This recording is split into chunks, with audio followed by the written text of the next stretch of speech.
Anak remaja ini bernama Melinda, di mana saat itu juga ibunya terkejut melihat Melinda yang membuat bibirnya seolah-olah sedang dijahit. Lalu ia pun bersiap untuk menjalani hari pertama di kelas 9 atau 3 SMP. Di tahun ajaran yang baru ini, Melinda menjadi orang pertama yang dijemput oleh bus sekolah. Tak lama, ia pun dihampiri oleh murid pindahan bernama Heather. Jauh berbeda dengan Melinda, Heather sangat senang untuk mengobrol. Setiba di sekolah, Melinda terus-terusan diperhatikan selayaknya musuh, di mana atas perlakuan tersebut Melinda pun terlambat masuk ke dalam kelas. Ia diberikan teguran oleh seorang guru bernama Mr. Neck. Lalu datanglah Melinda ke kelas pertamanya di tahun ini. Kebetulan kelas itu adalah kelas biologi dan ia akan sekelompok dengan seorang siswa bernama Dave. Kemudian waktu berlalu dan kali ini ia berada di kelas bahasa Inggris. Nah, di kelas inilah Melinda mempunyai mantan teman bernama Rachel, yang mana 1 tahun lalu Rachel sangat akrab dengan Melinda. Sampai suatu saat mereka mengadakan pesta beramai-ramai di kediamannya Rachel. Namun secara tiba-tiba Melinda malah menelpon 911, di mana ujungnya sebagian teman harus tertangkap akibat narkoba. Dan sejak saat itulah Melinda langsung dimusuhi oleh Rachel. Bahkan tak hanya Rachel, Melinda turut dibenci oleh satu sekolah. Ia pun diejek dengan suara babi yang dengan polosnya Heather turut bersorak tanpa tahu maksudnya apa. Tanpa mengeluarkan kata sedikit pun, Melinda harus memulai lagi kelas berikutnya. Di sini ia mendapatkan kelas seni, serta diajarkan oleh seorang guru bernama Mr. Freeman. Mr. Freeman begitu antusias dengan seni sampai-sampai ia sengaja melumpuhi klub untuk ditempatkan beberapa kertas. Kertas-kertas itu pun harus diambil oleh setiap muridnya, di mana nantinya terdapat satu objek yang harus dikembangkan oleh satu murid. Dan setelah giliran Melinda pun merasa keberatan dengan objek yang ia dapat. Karena ternyata Melinda mendapat objek pohon yang mana ia tak pandai untuk menggambar pohon. Saking tak pandainya, pohon yang digambar Melinda benar-benar sederhana, selayaknya anak SD. Setelah itu, Melinda turut dicemooh oleh teman-teman sekolahnya. Rachel tampak senang luar biasa dan bahkan meremehkan gambar yang dibuat oleh Melinda. Ya, di fase inilah tak ada satupun orang yang tahu kenapa Melinda tetap menutup mulut. Mau itu orang tuanya sendiri, ia hanya bisa diam tanpa alasan. Ketika hari berganti, Heather kembali berbicara panjang lebar. Sementara itu Melinda tak pernah menanggapi, yang mana ia hanya terdiam saja sembari bengong. Bahkan ketika mengikuti eskul, Melinda tak pernah berbicara sedikit pun. Kemudian datanglah mereka ke kelas Mr. Neck. Mr. Neck mengajar di kelas sejarah, di mana ia begitu ketat dalam sesi pengajaran. Pada topik kali ini, ia membahas tentang imigrasi. Dan siapa sangka Mr. Neck begitu rasis sampai-sampai ia menyinggung para pendatang yang telah membuat anaknya tidak mendapat pekerjaan. Alhasil, dalam seketika dibukalah sesi debat bagi siapapun yang memiliki pendapat. Pertama, ia menunjuk Heather dan Heather berkata bahwa seharusnya hanya orang asli Amerika yang boleh bekerja di negara ini. Tapi setelah seorang siswa berkulit hitam berbicara, Mr. Neck malah menutup sesi debat. Sontak Dave pun merasa tidak terima. Ia berkata bahwa semua ini bukanlah soal pendatang atau tidak. Menurut Dave, anaknya Mr. Neck memang pemalas serta tak layak untuk bekerja. Dan atas jawaban tersebut, Dave segera disuruh duduk atau ia akan diusir. Hanya saja Dave lebih memilih pergi meninggalkan kelas tersebut. Seusai kelas, Melinda terus dipanggil oleh Mr. Neck. Tak tahu ia akan disuruh apa. Tapi yang jelas Melinda sengaja bersembunyi di dalam sebuah gudang. Dan di gudang tersebut Melinda pun sadar bahwa ruangan ini tidak terpakai sama sekali. Sepulang sekolah, Melinda terus berpikir untuk tidak berbicara sedikit pun. Ia penasaran apakah ada orang yang bertanya kenapa ia selalu menutup mulutnya. Tapi nyatanya sampai sekarang ini semua orang tidak merasa penasaran sama sekali. Yang ujungnya Melinda rutin menghabiskan waktu di dalam gudang sekolah tanpa pernah berinteraksi dengan siapapun. Seiring berjalannya waktu, Heather tampak memiliki teman baru. Nah, pada titik ini muncullah seorang siswa bernama Andy, yang mana ia adalah kekasih dari Rachel.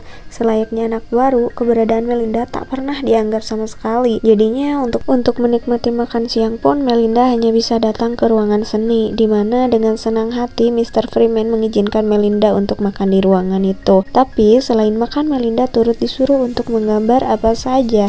Kalau dipikir-pikir, Mr. Freeman ini benar-benar peduli dengan setiap murid. Tapi sayang, pihak sekolah tidak pernah peduli dengan pelajaran seni. Mr. Freeman pun bercerita bahwa dana anggaran untuk kelas seni telah dipangkas 50%, yang itu berarti pelajaran ini akan segera dikucilkan dari pelajaran lain. Dan seiring waktu berjalan, Melinda turut menghabiskan waktu seorang diri tanpa berbicara sedikit pun. Melinda masih saja diganggu oleh orang-orang sekitar. Sedangkan saat berada di rumah, kedua orang tuanya benar-benar sibuk dengan pekerjaan masing-masing. Ibunya adalah seorang akuntan, sedangkan ayahnya adalah seorang pengacara. Di samping itu, kedua orang tuanya turut sadar bahwa sejak bermusuhan dengan Rachel, Melinda tak pernah berbicara sama sekali. Pada hari berikutnya, Melinda mulai diberikan beberapa potong tulang oleh Mr. Freeman. Dia diminta untuk fokus berimajinasi tentang objek yang ia dapat di awal pertemuan, yaitu pohon.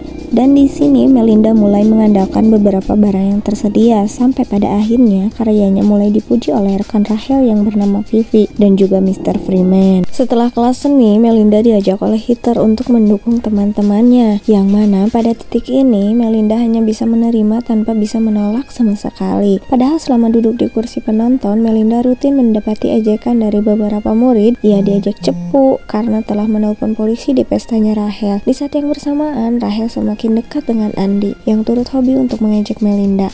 Singkat waktu, minggu ujian telah tiba dan setiap mata pelajaran harus dihadapi oleh para murid, yang mana semakin lama Melinda semakin tak fokus untuk belajar, berbanding terbalik dengan Rachel yang begitu aktif di dalam kelas. Dan ketika pelajaran seni kembali dimulai, Melinda pun tak sengaja melukai tangannya.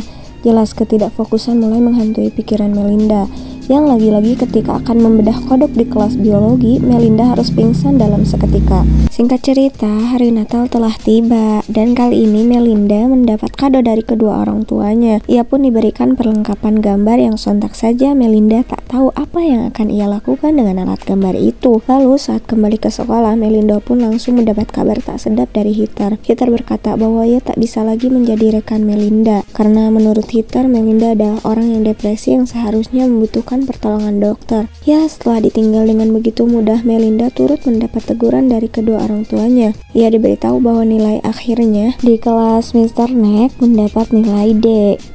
Dari situlah Melinda pun segera bergegas untuk meminta tugas tambahan sebagai bentuk perbaikan nilai, yang mana Melinda disuruh membuat esai sebanyak 50 halaman tentang salah satu peristiwa bersejarah.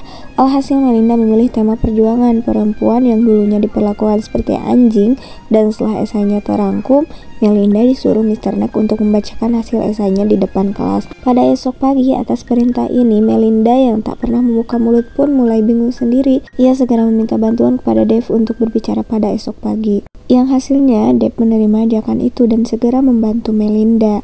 Hanya saja Mr. Neck merasa tak setuju atas cara tersebut, yang hasilnya nilai Melinda pun tak jadi diperbaiki dan ia harus dipanggil oleh petinggi sekolah. Kedua orang tuanya turut hadir pada pertemuan ini, di mana Melinda diminta untuk lebih aktif serta membuka mulut seperti murid lain.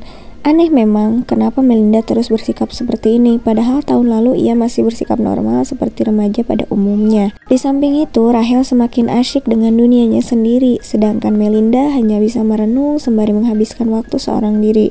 Dan sesekali ia turut bersembunyi di dalam lemari baju tanpa diketahui apa alasannya. Hingga satu waktu, Melinda memutuskan untuk bolos dari sekolah. Ia memanfaatkan seluruh waktu di pagi itu demi bisa bercerita kepada siapa saja, yang kebetulan Melinda memilih untuk bercerita kepada seorang perawat. Tapi ia tak langsung berbicara kepada wanita itu. Melinda sengaja mengikutinya ke rumah sakit, serta menyadari bahwa banyak sekali pasien yang terbaring di setiap ruangan. Atas apa yang ia lihat, Melinda sengaja memanfaatkan salah satu ruangan kosong untuk menyamar sebagai pasien.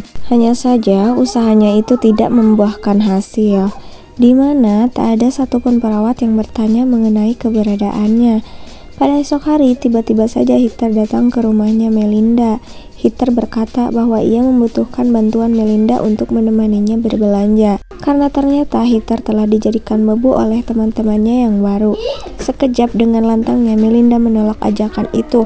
Untuk pertama kali Melinda pun bersikap tegas, di mana ia segera mengusir Heather. Mendengar Melinda yang mulai berani, sang ibu pun langsung tersenyum bangga secara diam-diam. Dan sejak pagi itu Melinda jauh lebih aktif dari yang sebelumnya. Orang-orang pun bingung kenapa ia bisa selincah itu. Tak selesai sampai di situ, Melinda pun turut menghampiri Rachel seorang diri. Beruntung moodnya Rachel sedang baik dan ia segera meladeni Melinda, di mana Melinda langsung meminjam sebuah kertas dan ternyata Melinda ingin beritahu bahwa ia telah diperkaos. Sekejap, Rachel kaget setengah mati. Atas pengakuan itulah cerita berbalik kepada pesta 1 tahun yang lalu.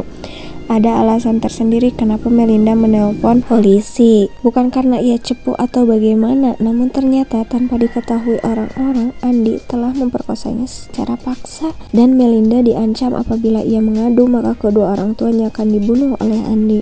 Sontak Melinda tetap memberanikan diri untuk menelpon polisi, tapi ia tak berani mengatakan alasannya sama sekali. Dan ketika para polisi tiba, beberapa anak yang sedang menikmati narkoboy segera ditangkap. Maka dari itulah sampai detik ini laporan itu dianggap satu sekolah merupakan laporan cepu. Awalnya Rachel merasa tidak percaya sama sekali dengan perkataan Melinda. Sampai suatu ketika Rachel segera menginterogasi Andy atas tindakannya pada malam itu. Namun Andy malah kabur sembari mengeluarkan kata-kata kotor pada Rachel. Dari situlah pada akhirnya Rachel pun mulai percaya dengan perkataan Melinda. Lalu sejak pengakuan itu Melinda mulai semakin aktif di dalam kelas. Tak seperti biasanya, Melinda berani berbicara banyak secara langsung. Bahkan untuk pertama kalinya sejak 1 tahun terakhir, Melinda kembali menuangkan perhatiannya kepada sang ayah. Ia mengajak ayahnya menanam tanaman bersama di belakang rumah. Yang sudah jelas kegiatan ini tidak pernah dilakukan lagi 1 tahun belakangan. Hanya saja kabar tak enak harus datang dari Mr. Freeman. Mr. Freeman memutuskan keluar dari sekolah itu demi mencari pekerjaan baru sebagai musisi. Dan sebelum mereka berdua benar-benar berpisah, Melinda pun segera mengajak Mr. Freeman untuk pergi ke gudang sekolah, yang mana tanpa disangka di dalam ruangan inilah karya Melinda terkait pohon benar-benar terlihat. Kemampuan ini pun langsung terlihat jelas setelah Melinda berkata jujur kepada Rachel, dan setelah mengakui karya Melinda, Mr. Freeman langsung meneteskan air mata sembari terharu. Singkat waktu, di ruangan yang sama Melinda mulai dihampiri oleh Andy. Andy kembali mengancam Melinda setelah menyerangnya, seperti kejadian di malam itu. Tapi kali ini Melinda berhasil menyiram cairan kimia ke mata Andy dan berujung Andy harus buta untuk sementara waktu. Di momen tersebut, sebagian siswi mulai sadar atas perbuatan Andy. Kabar atas tindakannya di malam itu pun sudah tersebar luas, dan pria tersebut langsung dipukuli bersama-sama. Dan kebetulan Mr. Neck turut menyadari peristiwa itu. Kini Melinda jauh merasa lebih lega. Ia mampu membuka mulutnya seperti biasa tanpa merasa terancam sama sekali. Di mana ujungnya sang ibu pun turut diberitahu cerita yang sesungguhnya, dan kedua orang tua Melinda akan memproses Andy melalui jalur hukum. Pada ending film, Andy pun telah berhasil dijebloskan ke penjara, sedangkan Melinda mulai menjalin hubungan baru bersama Dave. Ya, pada intinya film ini mengajarkan kita untuk berani membuka mulut apabila telah terjadi sesuatu pada kita. Jangan sampai kasusnya kayak Melinda, udah semakin sakit baru kalian berani membuka mulut ya. Sekian cerita dari Bahas Tontonan. Sampai jumpa di video berikutnya. Bye.